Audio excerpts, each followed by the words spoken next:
يمكن دي اكتر مرة احس ان انا مش عارفة، مش قادرة ابدأ كلام. مش عشان مفيش كلام، بالعكس، كلام كتير قوي لدرجة ان انا مش لاقيه له مخرج. بقالي سنين بطلع قدام الكاميرا واقول الدنيا مقلوبة، بس المرة دي الدنيا مش مقلوبة، دنيتي انا اللي مقلوبة. يمكن الناس بتشوفني وانا ناجحة، صور نجاحي، شايفة ضحكتي، شايفة ظهوري، شايفة ان انا قوية، شايفيني وانا بطلع على التلفزيون بكون واقفة وثابتة، صوتي واثق، عيني متماسكة، حاطة ميك اب جميلة، بلبس احلى حاجة عندي. بس ولا واحد شاف او كان معايا بعد ما كل ده بيطفي انا ببقى ايه.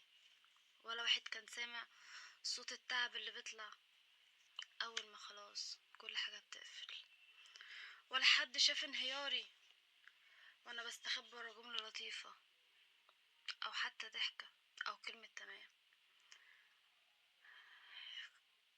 كل حاجة انا وصلت لها، كل نجاح، سواء في دراسة، سواء في وظيفة، اي حاجة انا عملتها، سواء طلعت على التلفزيون، كل نجاح الناس كانت بترحب بيه قوي ده كان وراه وجع.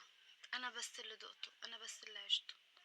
كل حاجة وصلت لها كانت مدفوع تمنها من روحي، من سكوتي، من ليالي كنت بصحى فيها وانا خايفة، واقوم تاني يوم كأن مفيش اي حاجة حصلت. الناس بتشوف الصورة، بصراحة بتشوف الصورة اللي فوق اللي ظاهرة، بس الصورة دي ليها وش تاني مضلم، وش محدش شافه غيري. كل ضحكة اتصورت كان قبلها دمعة محدش شافها. كل ظهور قوي ليا كان وراه لحظة كنت فيها منهارة ومش قادرة اقف.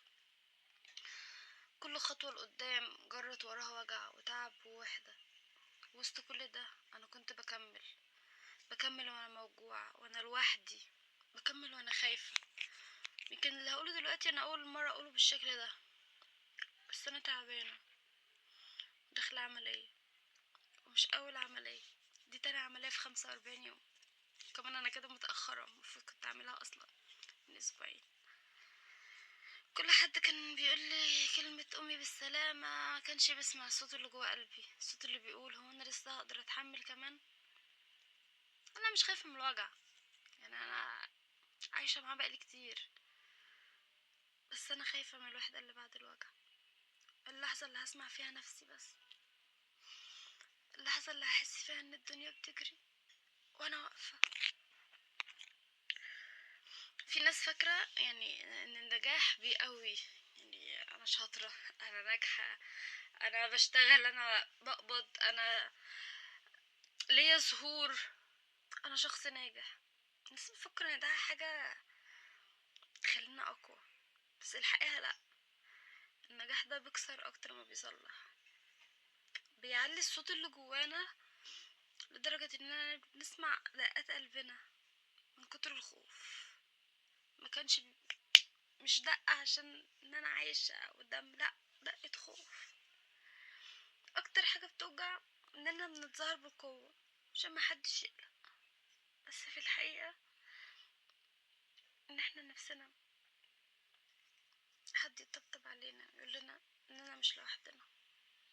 بس الحقيقة اللي عمري ما قلتها ان انا كنت لوحدي، بقالي كتير قوي لوحدي، طريق طويل عديته وكنت فيه لوحدي، لوحدي وانا بنجح وانا بفشل وانا بضحك وانا بعيط اكتر. النهاردة يمكن لأول مرة انا موجوعة وخايفة ولوحدي. لو ربنا كتب لي عمر بعد العملية دي انا هرجع، بس مش زي الاول، هرجع حد تاني، حد يعرف يعني ايه الوحدة، يعني ايه الوجع، يعني ان جسمك وروحك يبقوا تعبانين في نفس الوقت. انا جربت الاحساس ده من شهر وشوية في عمليتي الاولانية اللي كانت بالصدفة على فكرة، يعني تعبت فجأة بكشف عادي مش في دماغي، اتحولت من دكتور لأشعة العمليات حالا كده، يعني كنت لوحدي تماما.